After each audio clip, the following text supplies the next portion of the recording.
Hey, everybody. I am so excited to welcome Jessica Baum. Her new book, Anxiously Attached, is out for pre-order now. I had to um, so I was really excited to get an advance copy because I was so excited about this. And when it came in the mail, I just couldn't handle it. And I've really ate through it. It's just really juicy. Could you give us a little bit of, so you are a relationship therapist, you're based in Florida. This is your first book, right? Uh-huh. And you have kind of a background. Can you tell us a little bit about your background and how you got into this? Sure. I mean, I personally got into it because I struggled with anxiety, depression, and quote unquote codependency in my 20s and even in my 30s. And I originally wanted to help people with depression. But as I entered the field, I was finding myself actually helping codependency in treatment centers, believe it or not, and working with systems.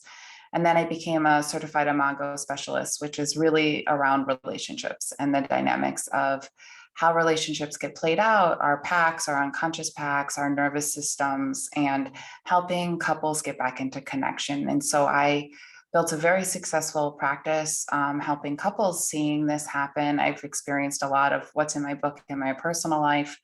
And I just really wanted to get this information out to the everyday person in a way that was digestible so that therapists weren't the only one that knew this information. So I practiced writing a book and breaking it down so it was easy to understand, hopefully very easy to understand, because there are complicated subject matters when you start talking about the nervous systems and how people dysregulate each other and get back into connection and co-regulation. So I recently tried to write about polyvagal theory and realized how complicated it is. Can you kind of talk a little bit? Maybe we should start there with the intersections between attachment and attachment theory and our nervous system. Sure. Yeah. I mean, I can explain a little bit about attachment theory again. And Okay. so, attachment theory has been around for a really long time, and it's at the root of many things. And so, when we're born, we're not fully developed as babies. We're actually still one energetic unit with our primary caregiver.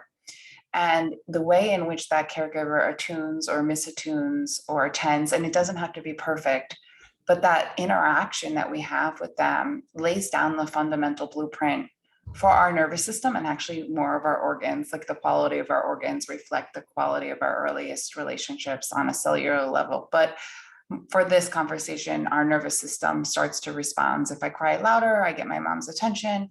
If I shut down, if I shut down, that means I'm giving up on the fact that my primary caregiver is there. So in these many embedded patterns and ways in which we learn to get our needs met, we can develop 4 different types of styles of attachment, and they're embedded patterns. So it's complicated because I know we all like to label things, but there's secure, which has an inherent trust that I'm going to get my needs met even when it's not perfect. There's anxious, that sometimes my needs get met, sometimes they don't. I turn up the volume. I try to get close because I'm not sure if they're going to get met again. And sometimes my sense of self-worth is a little bit less. I'll track the needs of my primary caregiver and later my partner. I'll know what they're thinking, what they're feeling. I become hyper vigilant of the outside world, very much codependent traits. Then there's avoidant, and that's a true avoidant, because there's 2 different types, is someone's parent who wasn't as emotionally attuned and they really did shut down and they kind of walk away thinking like an inherent distrust in a relationship that I'm not going to get my needs met and I can do it all my own and self-regulate, and very independent people.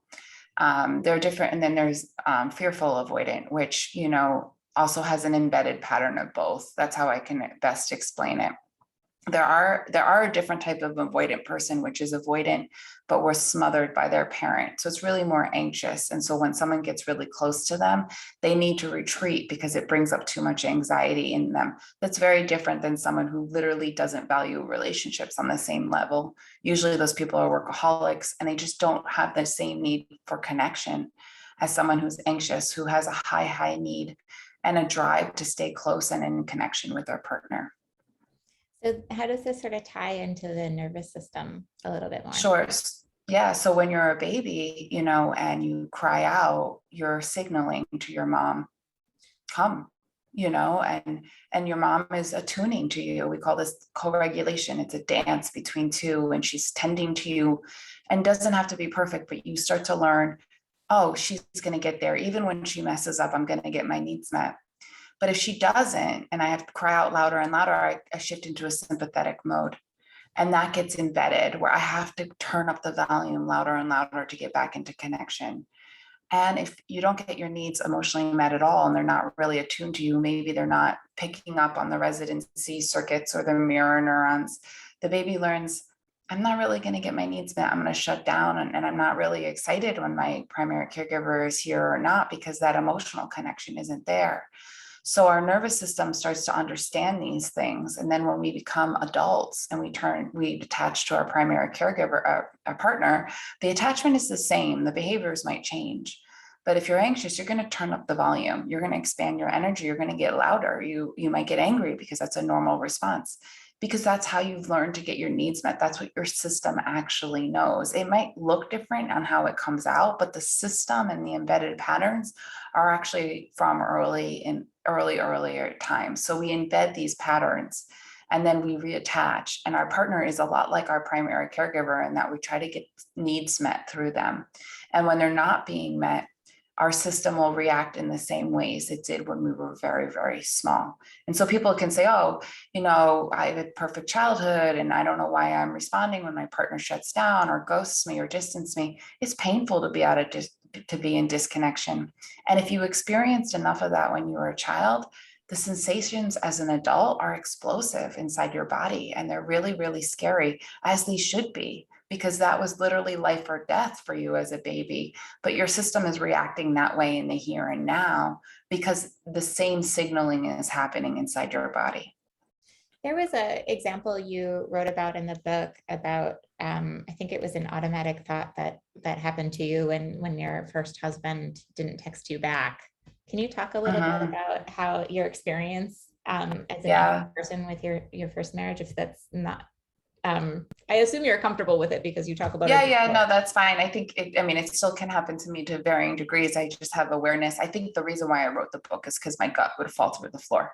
Like I felt like if enough time has passed, because he often broke up with me after that, but I could literally feel the disconnect in my body, the micro disconnection, and my gut would just, and normally my sensations come through my heart, because we have two brains. We have a heart brain and we have a belly brain, and they store good things and they store painful memories in both these centers. And so my gut would fall through the floor and my world would get flipped upside down. And I knew that there was an abandonment coming, a separation coming.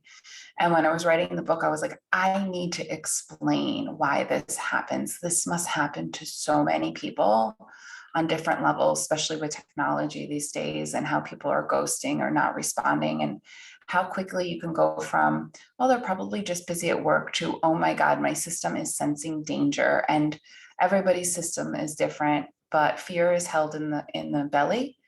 And a lot of the stored emotions and connection is held in the heart. So a lot of what comes up in these interactions is actually embedded trauma. I hate using that word, but our felt sense of the experience of disconnection and what it elicits inside our body sensationally. So I really had to explain that, like, my gut would fall through the floor, or I'd feel like I didn't have oxygen and I couldn't breathe. And I didn't know at the time fully what this was about. I identified as anxious attachment, I identified as codependent, but I hadn't connected the science completely to it. And I needed to connect it, because that's what gave me compassion. Oh my God, this is a sensational experience. This must have been something I experienced when I was very young. And I need to get in touch with this, because it's not really lining up to the here and now. And I think, if you've experienced disconnection like that, then the connection can come back and it can feel even more heightened, because now the abandoner, quote unquote, is healing it. So you can get stuck in these vicious cycles of just wanting to stay in connection. And it feels like a roller coaster type of relationship. I think I relate to one of those people being like, ebb and flow. One minute I think that I had a totally healthy childhood, whatever healthy, it's, that term could encompass so many things. And then other times I think, oh, I am very anxious, but I I don't remember, these memories are sort of stored within different places in my body and not necessarily my consciousness. Can you talk maybe a little bit how memory lives in the body and how our core wounds affect us? Yeah, I mean, that's such a great question because I don't think the average person understands it, but implicit memory is we're not born with a fully developed hippocampus. And so when you think of memory, you think of what can I recall?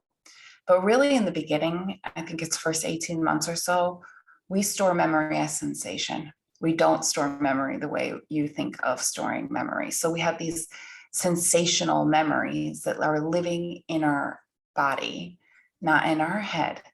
And so they travel with us and they get cued every day as adults, and we're not even aware that this is a sensational felt experience that has been that has happened before because it doesn't register like regular memory. So, as we get older, and some people have regular memory, like when I do the work with them, they can remember reaching out for a parent and a parent not being there or a parent being disconnected. Some people just are like, this is what it feels like in my body. And I'm like, that's an actual memory too. That our body, the language of the body is sensation, and memory is so much more than what we can recall in our brain. But what happens is when it happens in the here and now, and even back then, we come up with a story or a narrative. If we're really young, I'm not good enough, I'm not lovable, I will be left. The story and the thinking mind happens so much slower than the body. The body actually picks up cues a lot faster than the mind, and then the mind tries to make sense of it.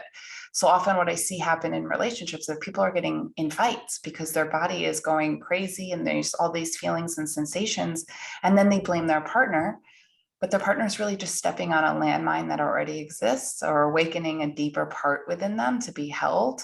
And there's a lot of blaming and projecting that can happen when you're unaware. Wow, this is sensational.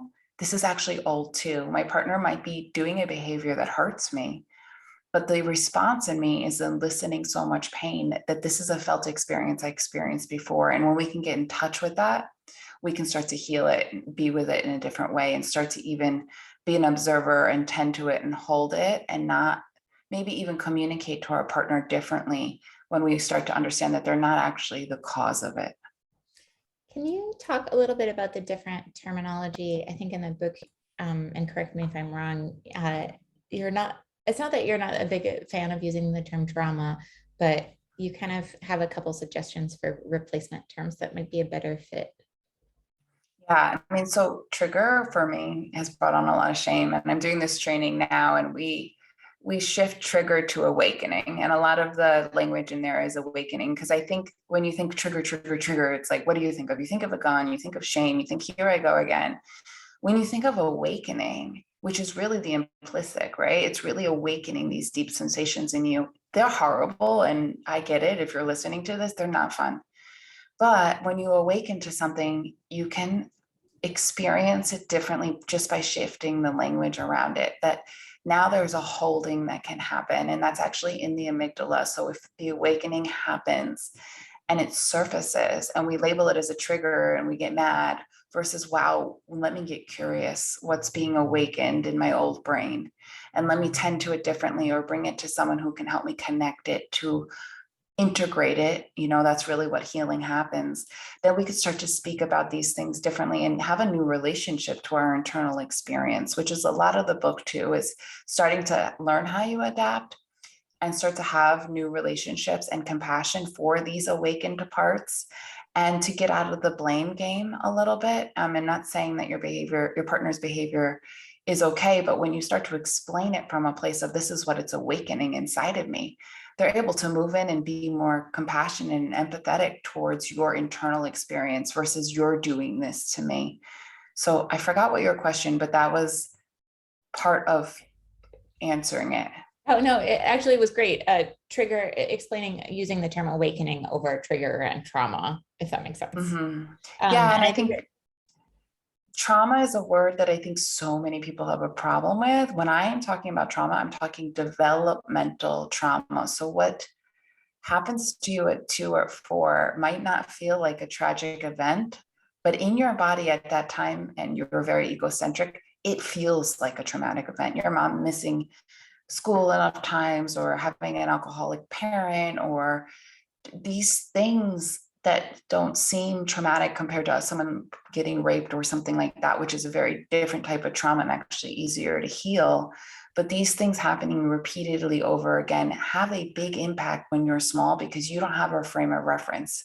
And so they do very much impact you. And part of the work is acknowledging that it's not about blaming parents, because our parents are locked in their own nervous system responses and likely doing the best they can, but they likely impacted us, and starting to notice, wow, like this did really deeply impact me. And how can I reparent this?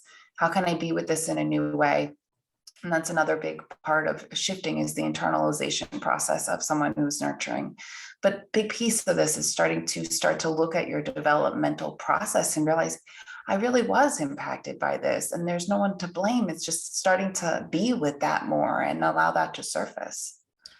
So can we take a little bit of a step with kind of thinking about our expectations in attachment and sort of fairy tales? I think in the book towards the beginning, you talk a bit about sort of our conceptions of marriage being the ultimate goal of a relationship.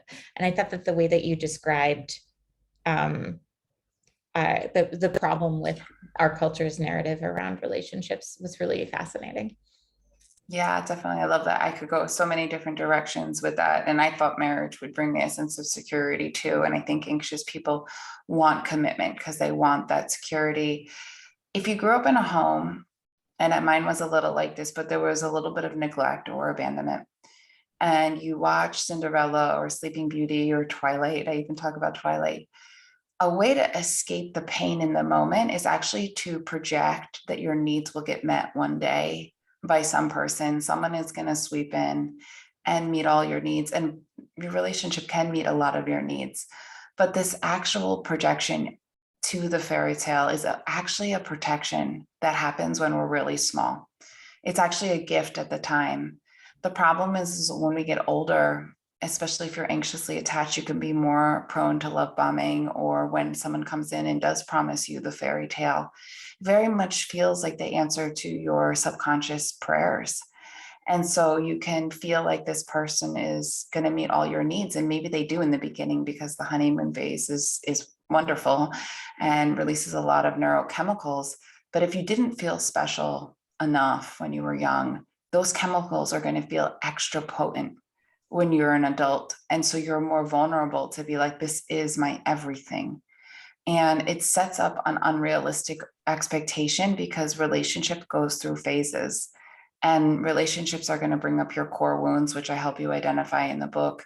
And that conscious relationships are about realizing that these things come up because they're here for us to heal, hopefully together, and become more aware of it. And rupture and repair, which happens as a baby, is that I can have conflict and these core wounds can come up and we can work through it successfully and get back into connection. Not that we don't have conflict, not that we don't have rupture, not that we don't have times of despair. That very much happens in every marriage. And, our work will show up, because the deeper we fall in love with someone, the deeper the wounds will be touched and most likely activated. And when you do the work and you get more conscious, if you can, and you have a partner that's willing, the other side of that is they work through all of it, and you have a conscious relationship that is not a fantasy anymore. It's a reality of the whole person, the good, the wounding, everything. And you start to work through these crises, which can feel like crises in the moment, in a way that becomes safer. So you re-experience them, and your partner becomes part of your inner resource, but they're not your savior. And I think that's what our culture gets wrong, is like, if you get married and and you see it on Instagram, and you think that these people are having wonderful relationships and they have no glitches. And I'm a relationship therapist and a human, and I'm here to say that's just simply not the case. Marriages are hard work. Your core wounds will show up, your patterns will show up. All of that is okay, and all of that can be healed. But most relationships they evolve in this format. And I think we live in such a transactional culture that like the second that things get hard, people can jump ship and start the honeymoon phase all over again, thinking that there's something wrong when the relationship, but really only their wounding started to show up and their protection started to show up, and they didn't work through the conscious harder parts to get to the other side. And so it's sad because so many people don't know this, and they just think that there's something wrong with the relationship, when actually there isn't anything wrong with your relationship. It's just asking you to get conscious of what's showing up in the here and now. Jessica, so there are two, we're like running out of time, but I want to make sure that I touch on, I really wanted to talk to you a little bit about the sort of spiritual aspects of your book. And for those of you, well, I mean, for me, language is really important, and I often don't use it correctly, but could you define what you mean by when I use the term spirituality, what that brings up in you? That brings up so much. So I use spirituality in the book and I back it up with neuroscience. So I do both. So if you're inclined to spirituality, this is my thoughts around it. And here's the neuroscience. As humans, we're biologically wired to warm connection. And as you do the work, you internalize nurturing people. So you take experiences of warmth and care and you bring them into your internal world, and you expand your ability to access more and more people in a loving way. You can kind of, it's a felt experience, but I think anxious people feel alone in the world, and loneliness happens to be one of their core wounds, or I'm going to be neglected or abandoned.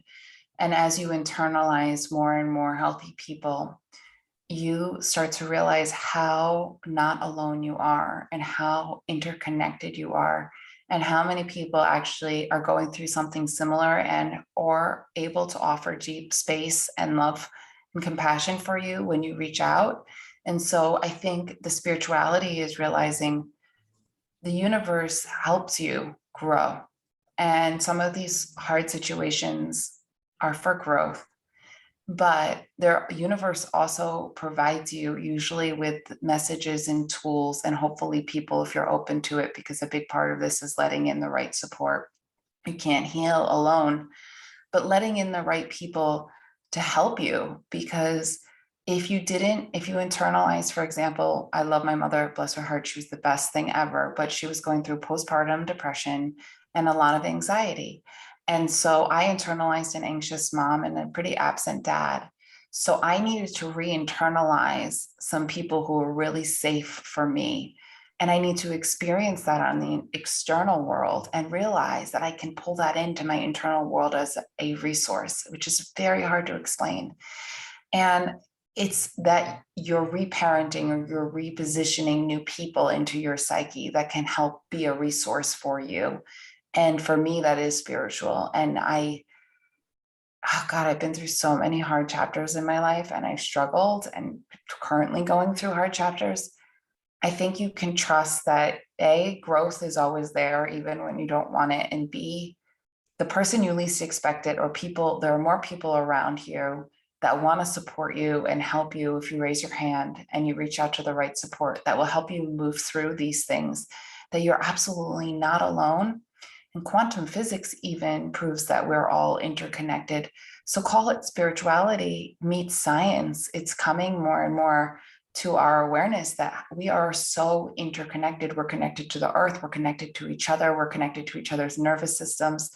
And the more you can trust that and lean on that, the more I think you make decisions that are more in alignment for your highest good. And the more you can let go and get out of the ego state that you're all alone, because you're truly not alone. We are truly all in this together. We're just not aware of it. We feel separate in the moment. And so part of the work is to tap into that sensation. And I can tell you through my own experience, at the times when I have been regressed and felt really alone, I imagined my therapist on the corner of my bed. I imagined all the friends who really do care about me, and being able to access that at the same time when I was feeling really alone and sad about a partner or something, being able to have that dual access of, but there are all these people who do love me and do care, is an expansion. to realize that you don't have to be in that lonely state all along. And that is actually part of the spiritual or transformational growth to building new plasticity, but also awareness in those regressed moments. Can you just really briefly, before I ask you my final couple questions, No, take your time. to when you say plasticity, we didn't talk at all about neuroplasticity, which I think is a really exciting sort of development that I don't know when I first came into contact with the word neuroplasticity, but can you talk a little bit about, can you just define it and talk about how it relates to our capacity for change and growth? Yeah, well, for a lot of people, for a long time, we always thought that, you were set in one way and your brain is developed at a certain age. And that's just simply not the case. We have a lot of science saying that our brain is malleable and we can change. And if the environment around us changes, then we can build new neural pathways. And so a lot of the book is about that. I want to like, so if I'm sitting in a house and my neighbor is across the street and there's snow on the ground, and I walk to their house every day, I'm building a neural pathway. And if that neural pathway is anxiety, and that's how I know how to get there, that's the pathway I'm going to choose. It's the pathway of least resistance. It's been a well-worn path in my brain. But as you start to do the work and you expand what we call a window of tolerance, and you start to be with these parts and these sensations more, you start to build new paths to the same house. There are actually harder paths in the snow, which is why we have to repeat them. And on a really bad day, if I'm in a rush and really freaked out, I'll take the familiar path. But as you do the work, you're building new pathways in your brain, and you will start to pick the other pathways to that house because you'll have more options and you won't be as reactive.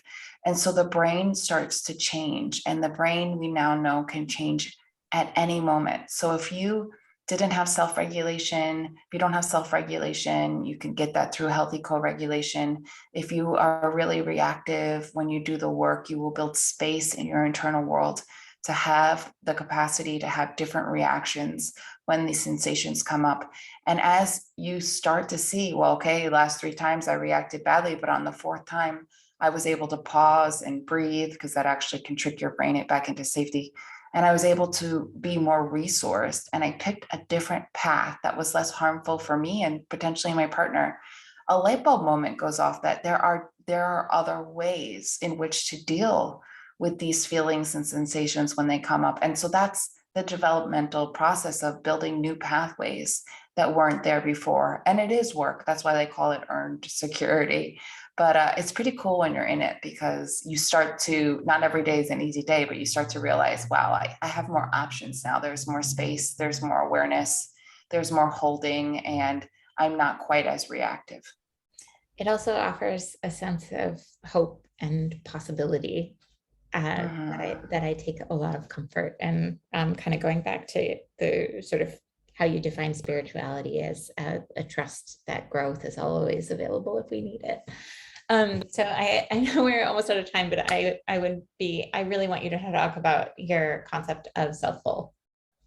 Yeah, so Selffull is actually, so I talk about 3 states: a selfless state, a Selffull state, and a selfish state. And many years ago, I was working with codependency, and I kept telling my clients, you got to learn how to be selfish. And they would look at me and they're like, I can't deal with that word.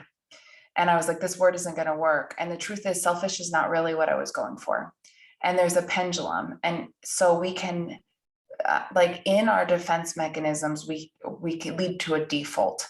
So selfless is a person who self-abandons, who's slightly more codependent, who knows the needs of others, who will have poor boundaries because they don't want to disappoint others, or the fear of asking for their needs.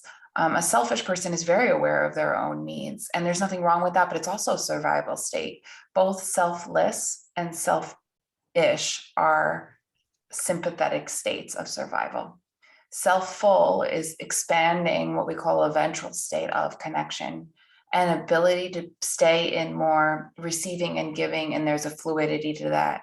And so we shift out of these states constantly, and in our romantic partnerships and other partnerships, wherever we place high importance, we can shift into our default, which might be selfless, right?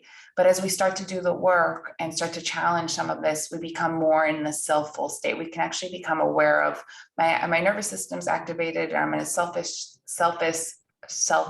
state. I'm giving and giving and giving. I'm exhausted. I am running on fear right now. I need to shift into a self-full place. Or, I keep partnering with someone who's selfish, quote unquote, but they're also in a survival place.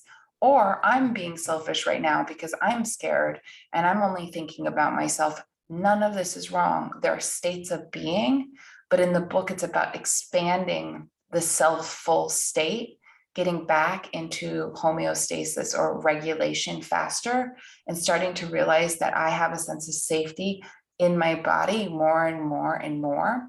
And when I'm not safe, I feel it, and I can get back with these tools into a sense of safety and connection more and more and more. So we might slip in and out, but again, the neuroplasticity and the work is about expanding our ability to be in that state, or the ability to get back to that state faster. Well, Jessica, thank you so much for coming on and talking with me about Anxiously Attached, which you can pre-order. I'll put links in the newsletter today. But I just wanted to say this book really weaves, it's really timely, and it really weaves in all these sort of like cultural concepts that I feel in the air, and just puts them all in one spot and makes them really accessible. And I also think already like it's again creating this space between this sort of initial sort of, I guess, awakening and my response time. And I can feel it, and it's really exciting. So thank you so much for doing this and for coming on, and for also the amount of work and care and sort of personal story that you share in here is just, it's a beautiful book. Thank you. Oh, thank you so much. And I just got chills. I can tell that it really deeply resonates with you. And thank you for having me and helping me get this message out. And I appreciate you. I hope we stay connected. And I love your artwork. It's so impactful and so needed too. We all have our way of getting through to people. And you've touched me as well. Oh, thank you. Take care. And I'm excited to see what you come out with next, and best of luck with the launch of everything. Thank Bye. you. Bye.